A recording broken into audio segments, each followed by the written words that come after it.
Vamos começar a história então com Laís Bodansky.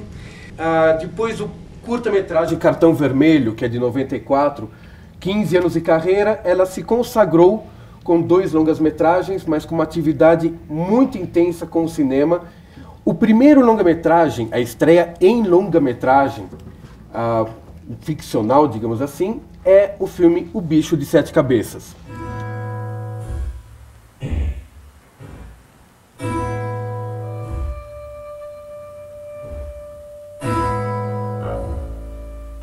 Nem sei se era muita intenção na época, mas tornou-se bastante sintomático, tornou-se bastante importante para o público jovem. Qual a importância desse filme enquanto, vamos dizer, para a tua carreira, ou qual a repercussão, qual o retorno que você ainda recebe hoje em dia em relação ao Bicho de 7 Cabeças?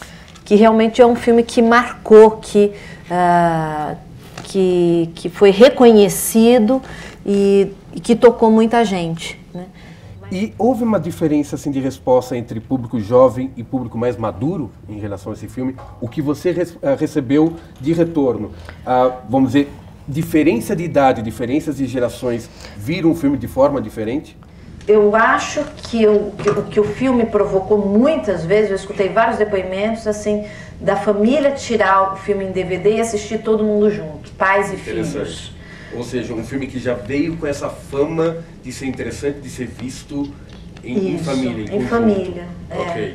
Né? Então, eu acho que são olhares diferentes, sim, porque são gerações vivendo situações muito distintas, mas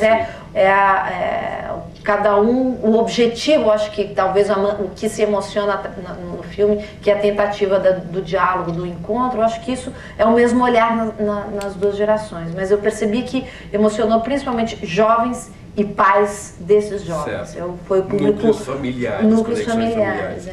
Eu perguntei, vamos dizer, quanto à reação de um público mais maduro, quanto ao Bicho de 7 Cabeças, porque, de certa forma, quem, por exemplo, por muitos anos construiu o nome de Laís Bodansky associado ao Bicho de 7 Cabeças, de repente foi pego um pouco de surpresa com o segundo longa-metragem, estreia 2007, mas aí chega, de repente, Chega de Saudade.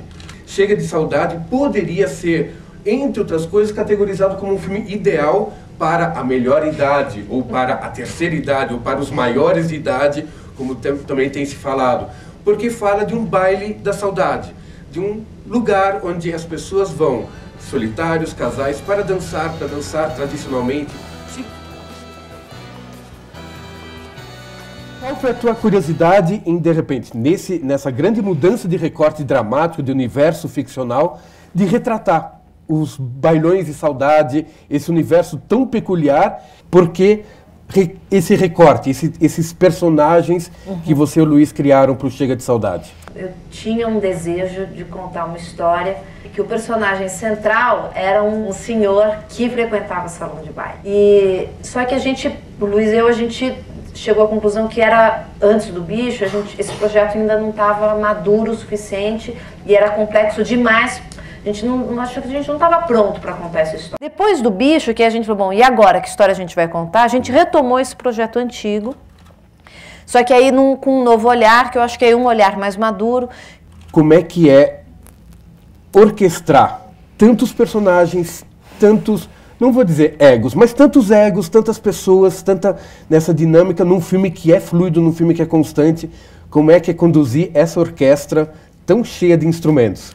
Trabalhar com esse elenco, o elenco é um elenco delicioso, prazeroso, assim, todo mundo veio com muito carinho e dedicação, sabendo que era um set de filmagem diferente, porque eles seriam muitas vezes o pano de fundo, né, assim, da cena, não seria o foco central, mas teria que estar ali no fundo fazendo nada durante dias, porque a sua cena vai ser filmada depois, mas ele está no fundo, ele tem que aparecer, então foi de uma humildade muito grande.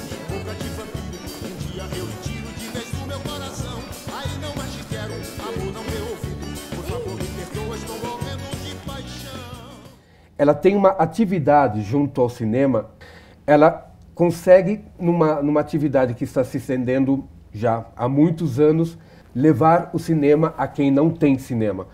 Então, há um trabalho, Laís Bodansky e Luiz Bolognese fazem no MUC, no Lombo, construíram, incorporaram, criaram e foi registrado em 99, antes mesmo da estreia em longa-metragem, no média-metragem, no trabalho documental, Cine Mambembe.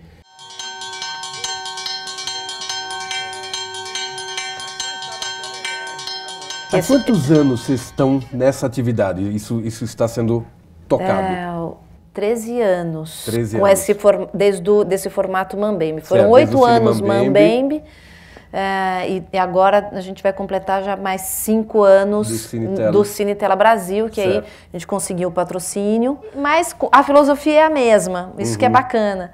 Que é, a gente continua levando, só que agora longa-metragem, brasileiro, de graça, para a população que não tem acesso à sala de cinema, ou porque não tem cinema na cidade, ou porque a pessoa não tem dinheiro para pagar o ônibus, comprar o ingresso.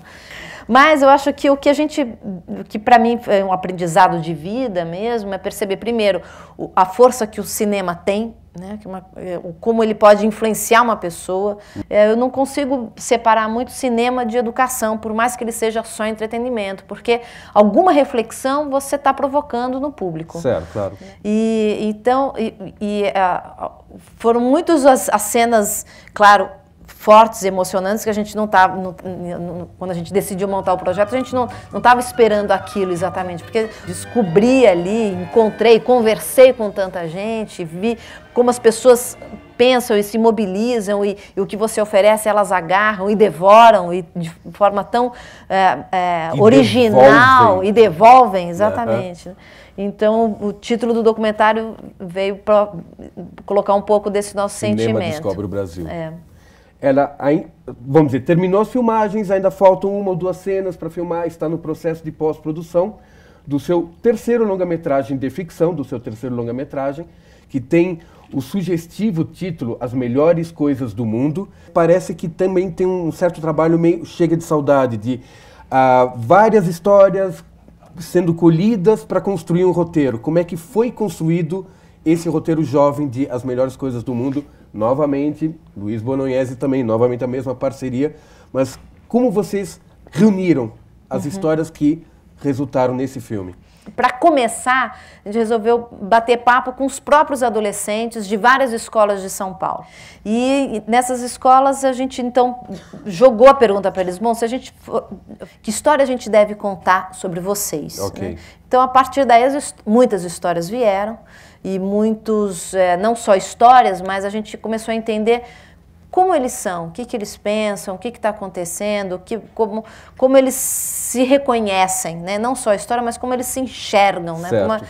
Então, a partir desse material, aí o Luiz escreveu um roteiro original, que é a história do Mano, desse protagonista, mas é um filme realmente totalmente diferente do Chega de Saudade, totalmente diferente do Bicho.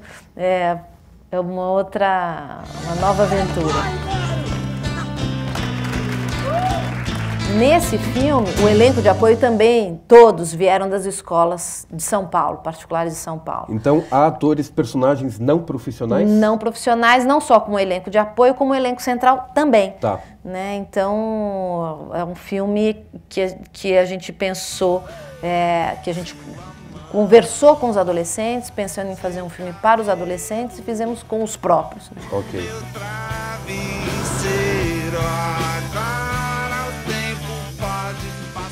Mas muito obrigado, Laís, por sua presença. Muito obrigada também, parabéns pelo projeto. Muito obrigado mesmo, agradeço. Obrigado a todos e vamos para a festa. Boa noite.